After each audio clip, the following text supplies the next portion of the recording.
losing business money. Got myself so jammed up, I couldn't even pay the rent. So I started going back to drinking real heavy now. And I started gambling more. So now I'm always at the races. And I was so depressed.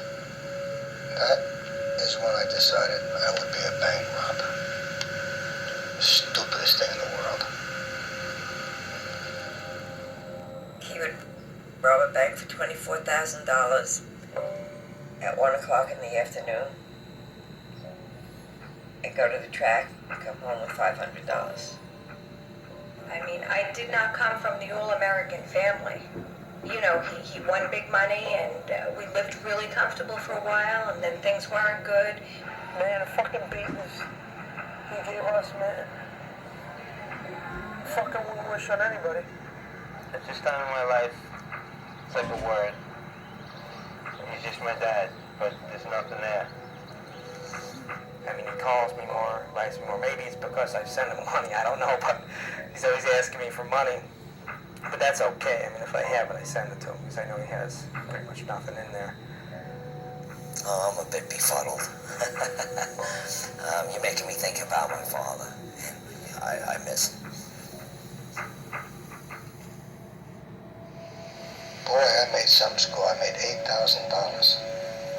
Now when I get home, my wife, she said, "What did you do?" I said, "I didn't do nothing." She didn't know what I did. I didn't tell her what I did. I thought this was a real big deal. Boy, oh boy. He would leave them sitting in the truck for hours and hours and go into a bar and get drunk because that was his false courage to go out and rob the bank. And I mean, I'll never know if the kids were sitting in a truck while he robbed the bank. You know, when you bring up, well, we're little. Not that he did anything wrong. He just fucking knew.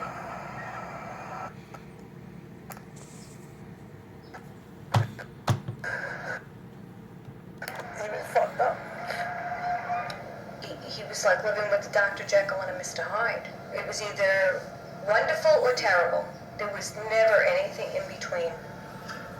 He shot the gun at me when he told me if I ever told anybody that he robbed a bank, this is what it would be like. He shot the gun and it went right past my ear. He came home, I was working on my mini bike, and just smacked me. So I picked up the baseball bat and I said, "You ain't fucking hitting me anymore." So he turned around, he kind of took off, and he takes my mini bike and he throws it on the back of his tow truck and drags it around the neighborhood. Swear to God, my neighbors must have been thinking, "Oh, there goes Savage again. Fucking nut job." I was kneeling by my bedroom window and praying to God for the cops to come and take him. And the night they did was the worst night of my life. The phone rang at the house. She hands the phone to So he turned around, he kind of took off, and he takes my mini bike and he throws it on the back of his tow truck and drags it around the neighborhood. Swear to God, my neighbors must have been thinking, "Oh, there goes Savage again. Fucking nut job." I was kneeling by my bedroom window and praying to God for the cops to come and take him. And the night they did was the worst night of my life. the phone rang at the house. She hands the phone to me and it was a dial tone. 20 minutes later, the FBI rolled up. So I just opened up the door, stepped outside, and I was arrested. I was graduating that year. I put my notice in. I was a crew chief for McDonald's. I was going to work for my father. He had the auto body shop. He had these towing contracts. And that same week, they came him away. It was complete denial. No, he couldn't have done this. And for a long time, I really did not believe that he did this. When he was arrested, I told the boys, he's not guilty. It's a mistake. Because when I see how devastated they were. I didn't know he did it. I got into, a handful of fistfights with people. They said, "Oh, your old man's a bank robber." And as soon as they said that, boom, popped him. you know, and we'd go at it.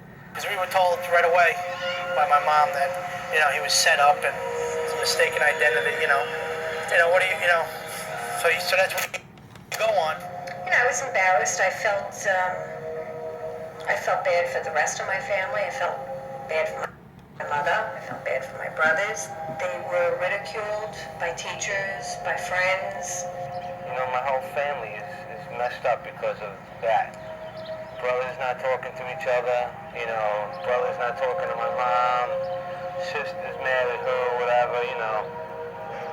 It's just stupid, you know. My whole family fell apart after that. I just thought if I got rid of them, it would be so nice. And then all of a sudden, you have 5 little kids that don't want to go out of the door because the cops are sitting down the corner and the newspapers are calling. And it was just a horrible thing to watch your little kids go through this.